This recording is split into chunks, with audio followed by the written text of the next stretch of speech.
Meron tayo dito ngayong cucumber na galing sa taniman ng nanay ko sa Tukad San Rafael, Bulacan. Thank you, Ma. And then, humukay din tayo ng weekends na turmeric. Ayan. Luyang, kulay dilaw. Then, ginger, at saka lemon. Yung gawa ko ng last 3 days, ang idinagdag ko lang ay itong orange. Naghanap ako ng melon kanina, pero wala. So, para ma-neutralize na ng konti lasa kasi ang tapang talaga ng turmeric, dagdag tayo ng isang orange. Though, matamis talaga to. And then, hugasan natin to, hiwain, saka natin i-blender. Ito na yung hiniwa nating cucumber, yung orange, lemon, ginger, saka turmeric. So, i-blender na po natin yan. Combine natin lahat to, sama-sama, doon sa ating blender. Tapos, magagawa na natin yung ating juice. Lagyan na natin, no? Ang una natin ilagay muna ay ng kalahating basong tubig. Yan, kalahating basong water. Tapos, unahin natin yung matigas, which is yung turmeric. Ito po. Yan. At saka yung ating ginger.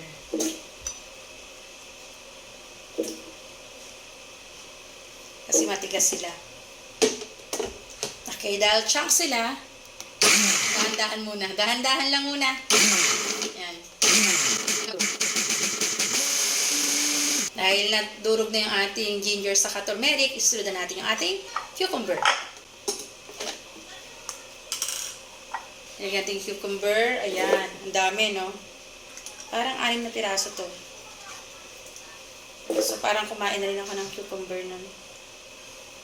Ayan. Next, ilagay natin yung ating orange na isang buo.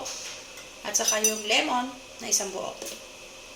Gawin natin isang basong water. Yan. And then, takpan natin.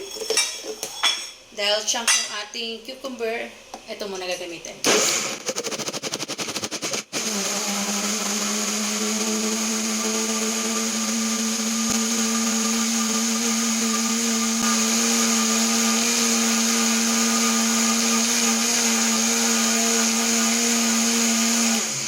Dagdagan natin ng water.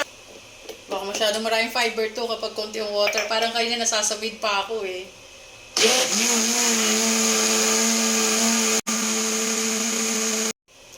Ang dami kong nagawa. This is actually good for 6 days, no? Halos 6 na araw ko na itong consume. Pero syempre, pilitin natin ubusin sa loob ng 4 days para makagawa naman tayo ng ibang lasa. Nakakasawa din kasi.